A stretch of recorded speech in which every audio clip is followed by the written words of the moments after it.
Tonight, grieving parents pay tribute to their shooting star, killed in a horror crash at a Melbourne primary school.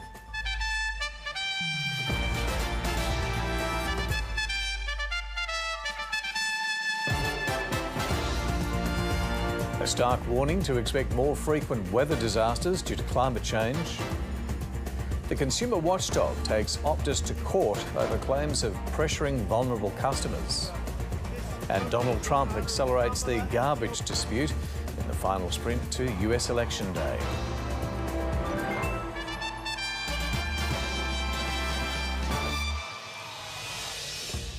This is ABC Late News. Hello, I'm Craig Smart. First, the parents of an 11-year-old boy killed in a horror crash at a Melbourne primary school have spoken for the first time, sharing an emotional tribute to their son. Jack Davey died after a car ploughed through a fence at Auburn South Primary. Jack's father says he was a shooting star who blessed his family with love. Clinging together after an unthinkable loss, the parents of Jack Davey today struggled to voice their grief. Words can't adequately describe the utter devastation we feel as we come to terms with the sudden, overwhelming loss of our Jack. The 11-year-old was killed when a driver performing a U-turn crashed through the fence of Auburn Primary School on Tuesday, hitting him and 4 other children who were seated at a table. The driver has been released while investigations continue. He is our champion. He is our beloved son and brother who remains very much alive in our hearts and memories. A keen basketball, soccer and futsal player, Jack's death has sparked an outpouring of grief from the community. We find comfort in reading the many messages and memories of Jack and how his life and energy was a positive influence on so many in the community at just 11 years old. Also a comfort, the first responders, paramedics and doctors who fought to save Jack's life. Our heartfelt thanks to Millie, the Auburn South school receptionist, and the former emergency department nurse who stayed with Jack, providing comfort the entire time. Our words are inadequate. 2 of the injured children have now been discharged from hospital, while 2 others remain in stable condition. We wish them all the support to assist in their healing in the weeks and the months ahead. A GoFundMe account for the Davey family has so far raised more than $175,000, and support is being offered to the community, with the local council and Red Cross today opening a temporary hub for anyone in need of help coming to terms with a life cut short. Leanne Wong, ABC News, Melbourne. A floral tribute has been left at the Port Augusta home of Tegan Fredericks, who lived with significant disabilities and died after being taken to hospital with infected wounds. Police are investigating whether neglect contributed to her death, as advocates call for better safeguards for those living with disability. A bouquet of flowers left at the home of 26-year-old Tegan Fredericks. My heart dropped. I felt broken hearing about the fact that Tegan was at home with pressure injuries and sores and not getting well looked after and died because of it. The Port Augusta local lived with physical and intellectual disabilities, along with underlying health issues. She was rushed to hospital with infected wounds, but died 4 days later. And we believe Police say Miss Fredericks was living in squalor and are investigating whether neglect contributed to her death. She was not on the National Disability Insurance Scheme and lived with her mother. In 2017, there was an initial expression of interest to be on the scheme. Then documentation was sent back and then nothing more was ever heard. Early advice indicates the deceased Ms Fredericks was not receiving ongoing or formal services from state or federal agencies, and there had been no recent contacts raising welfare concerns. The Human Services Minister told Parliament a report was made to the Adult Safeguarding Unit only after Miss Fredericks' admission to hospital on October 24. All people who experience significant impacts from disability should approach the NDIS to consider their support options. But disability advocates say navigating the NDIS is challenging, especially without help. If they don't finish providing paperwork and doctor certificates, then all of a sudden they don't get on the system, which means they don't get the supports they need. Police expect the criminal investigation to take a considerable amount of time and have prompted anyone who had concerns about Tegan Fredericks' care to contact them. Isabella Carboni, ABC News, Port Augusta.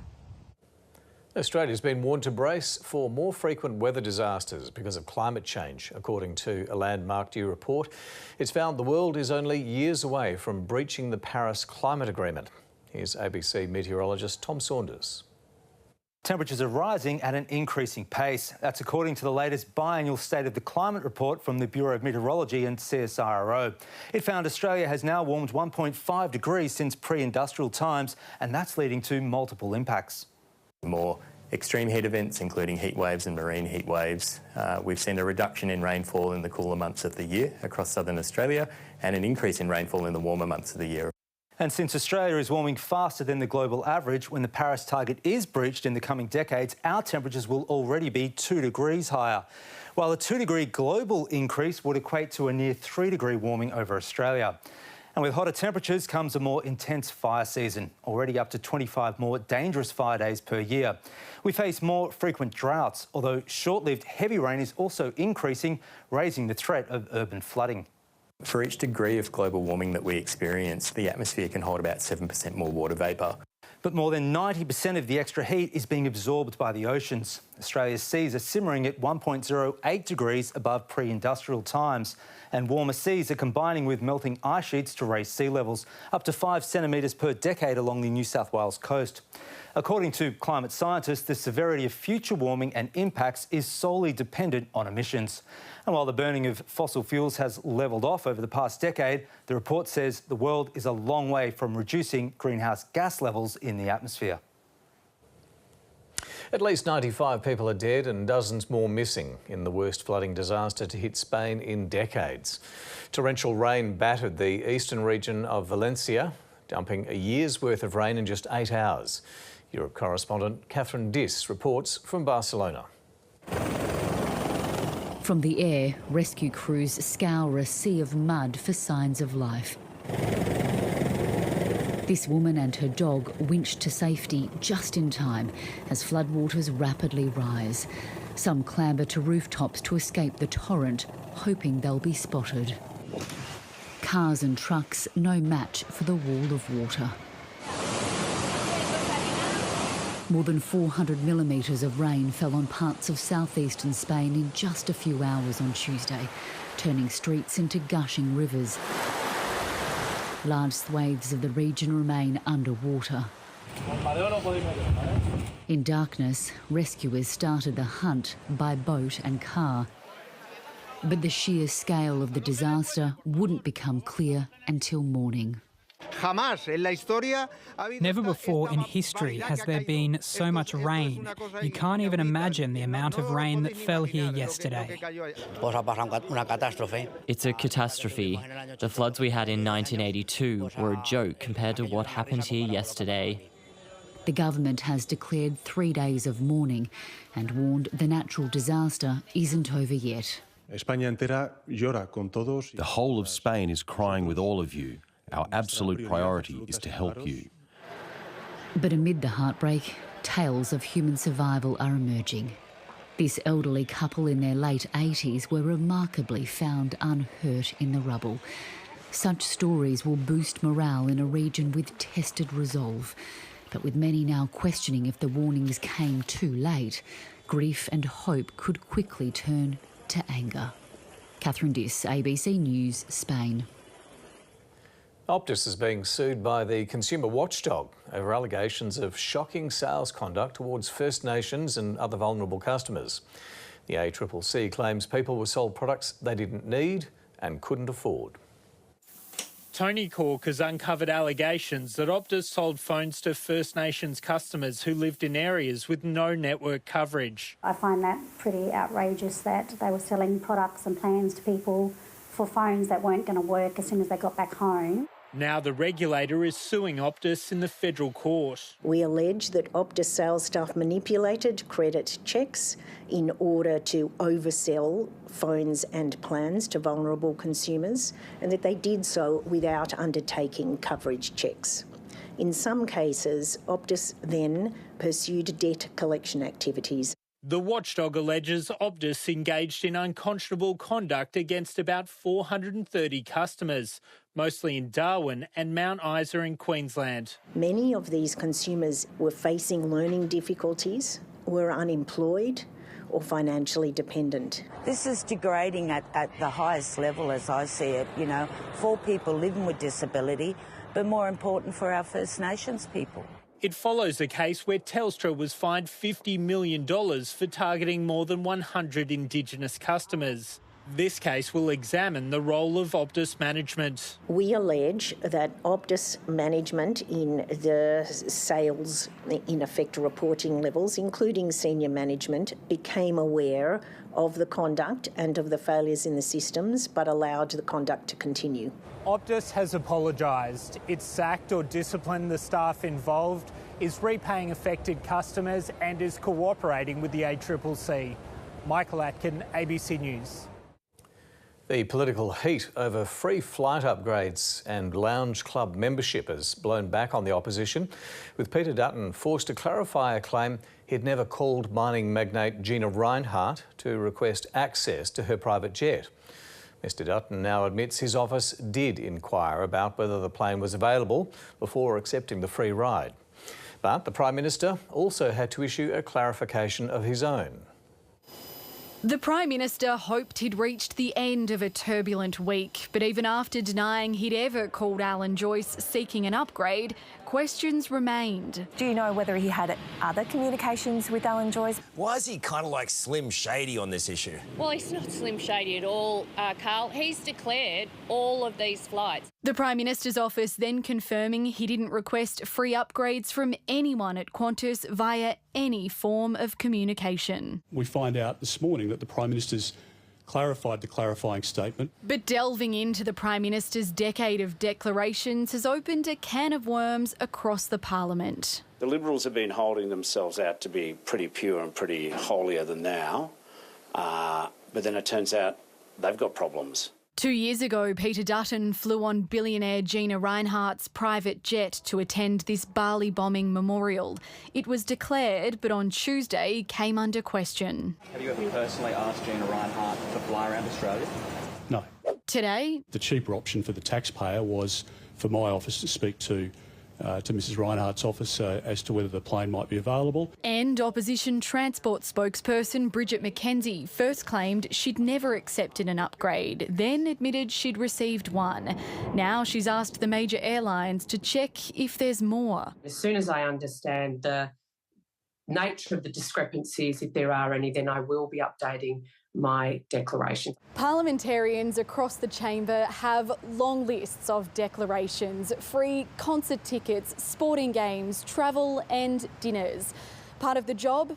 Perhaps, but also a window into who has their ear. Some are now questioning whether an independent examination of perks for politicians is needed, and possibly an overhaul of the rules. Evelyn Manfield, ABC News, Canberra. US Vice President Kamala Harris has spent the day trying to distance herself from remarks made by Joe Biden. The president has been accused of referring to Trump supporters as garbage, the same language a comedian used to describe Puerto Rico at a Trump event. Now it's been seized on by the Republicans, with Donald Trump donning high vis to dump on the controversial comment. Making a point with the help of a giant new prop. How do you like my garbage truck? This truck is in honour of Kamala and Joe Biden. Donald Trump drawing more attention to a known goal by the Democrats. The crooked Joe Biden finally said what he and Kamala really think of our supporters. He called them garbage. No way. No way. The president's off-the-cuff remark was in response to a comment made at a Donald Trump rally, where a comedian described the US territory of Puerto Rico as a floating island of garbage. The only garbage I see floating out there is his supporters. His demonization of seen as unconscionable. Joe Biden argues he was referring to the comedian's rhetoric, but his vice president was forced to try to limit the fallout. Let me be clear, I strongly disagree with any criticism of people based on who they vote for. It's a new headache for Kamala Harris's campaign, especially as she tries to woo more Republicans like Justin Warren, who's decided to switch sides at this election. That was a terrible statement. You know, I'm not going to try to explain why he would say that. You know, it could have been a slip or a gaffe on his part. That's wrong. Whether or not this latest controversy ends up having a meaningful impact on the campaign remains to be seen. But for the Vice President, it risks undermining her message to voters that she's the candidate who'd unite Americans. Joe Biden's comments are being compared to Hillary Clinton's infamous description of Trump supporters as a basket of deplorables. He says garbage. I take offence to that. A message being driven home in the final days of the campaign. Jade McMillan, ABC News, Harrisburg, Pennsylvania. Former star footballer Barry Cable will face charges of child sex abuse in the WA District Court.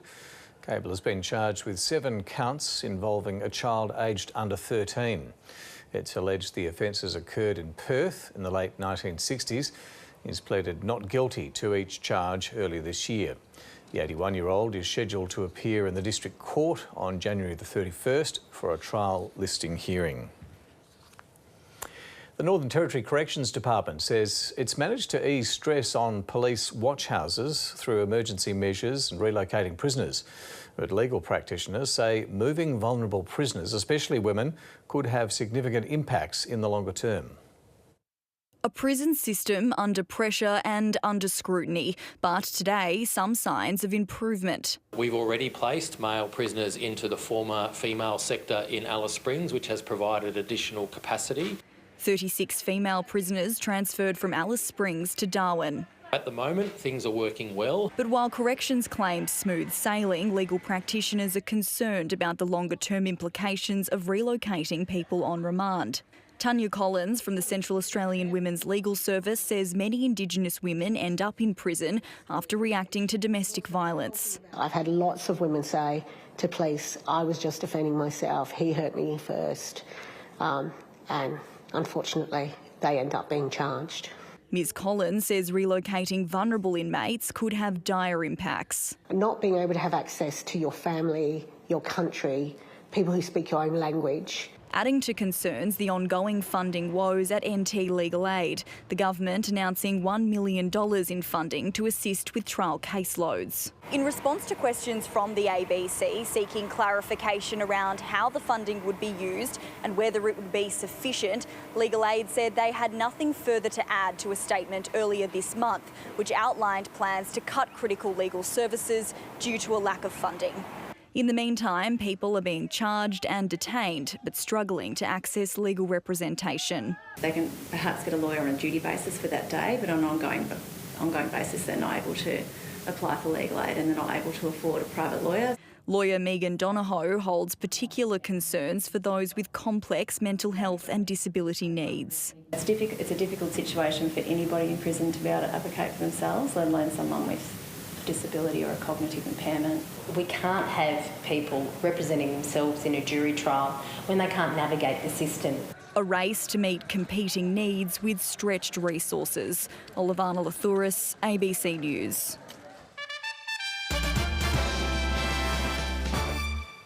The husband of murdered South East Queensland woman Emma Lovell has been left shocked and disappointed by the acquittal of a teenager. The now 18-year-old faced a trial in Brisbane last week, accused of being a party to the home invasion death. It wasn't the outcome Lee Lovell had been hoping for. I'm not feeling too great at the moment, to be honest. I just don't feel justified for Emma one bit.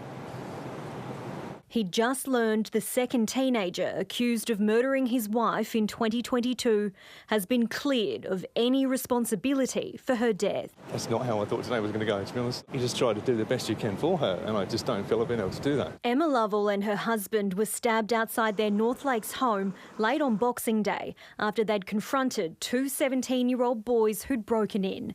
The teenager who attacked them both pleaded guilty to a string of charges earlier this year, including murder, and is currently serving a 14-year sentence. Last week, prosecutors told the Supreme Court the second teen, who did not commit any violent acts, could still be criminally liable for the stabbings. The case against this teen hinged on whether it could be proven that he was aware his co-accused was armed with a knife before they broke into the house.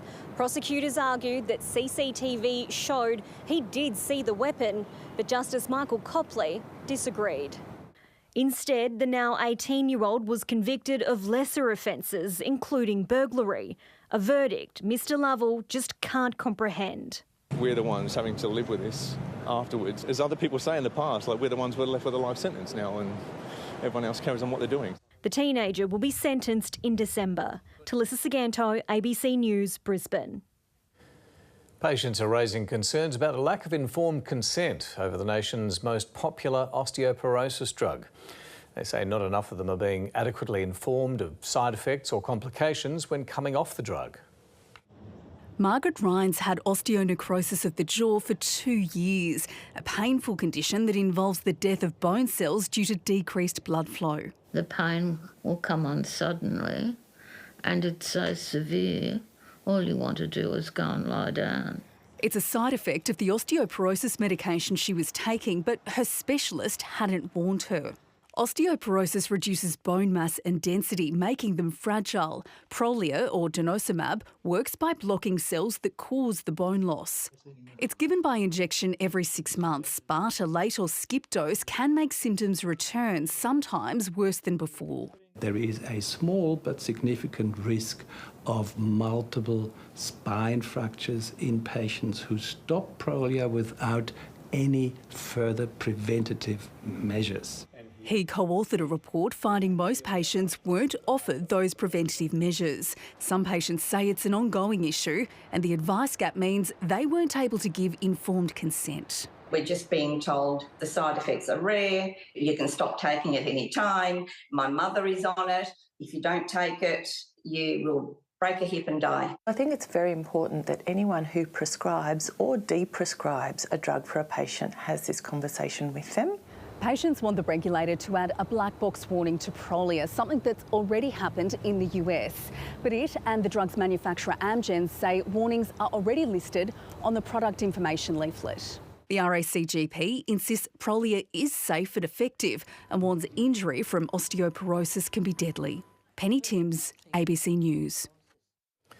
Halloween is becoming increasingly popular in Australia, with more families taking on the American tradition.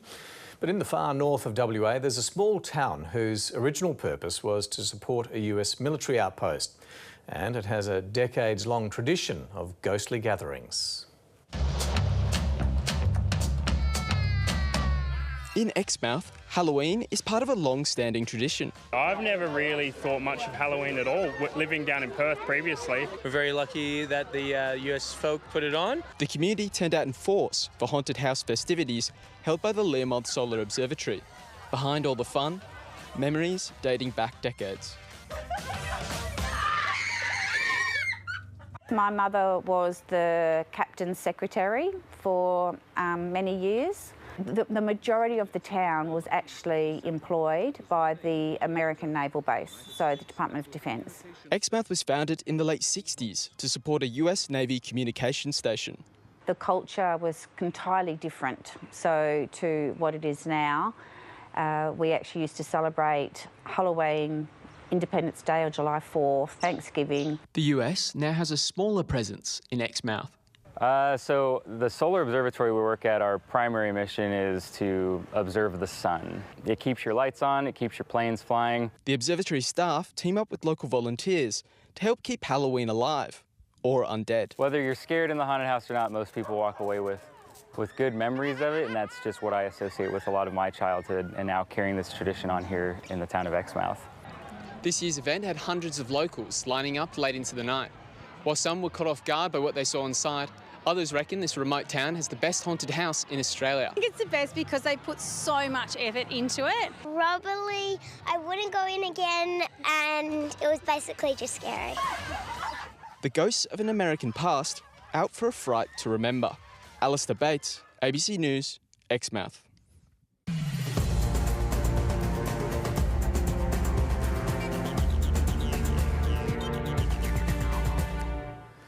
Cricket Australia has extended the contract of national men's Test coach Andrew McDonald. His main challenge will be to renew the Test team, with several big-name players due to retire in the coming years. But 3 of the opening batting hopefuls came undone as Australia A took on India A in a crucial audition in Mackay. On the day Andrew McDonald's job was locked in until 2027, we're more looking forward, I suppose, with the challenges ahead of us.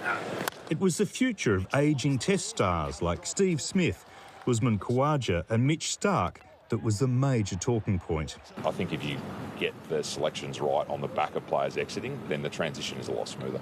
So all eyes were on the action 2,000 kilometres to the north as Australia A took the field against India A, and it was the bowlers who starred. South Australian speedster Jordan Buckingham started the party with his first ball. Down leg side, has Philippe taken it? He has! The wickets tumbled after lunch, with Brendan Doggett a standout. Hard struck in front and out. Doggett has 5. He later took a 6th before Fergus O'Neill wrapped up India A's innings for just 107, which set up the bat-off for Australia's vacant opening spot. New South Wales 19-year-old Sam Constas was given the first chance to push his Test claims, but lasted just 3 balls. Edged and out, so Constas is gone. Cameron Bancroft's horror start to the season continued, out controversially for another duck. Top of the thigh pad, absolutely. Victorian hopeful Marcus Harris fell for just 17. It's a poor shot from Harris. It was left to captain and another Test aspirant, Nathan McSweeney, to make a stand, scoring a patient 29 not out off 110 balls as the home side finished the day on 4 for 99. With 2 centuries already this season, he may have provided the selectors with the one answer they were looking for. David Mark, ABC News.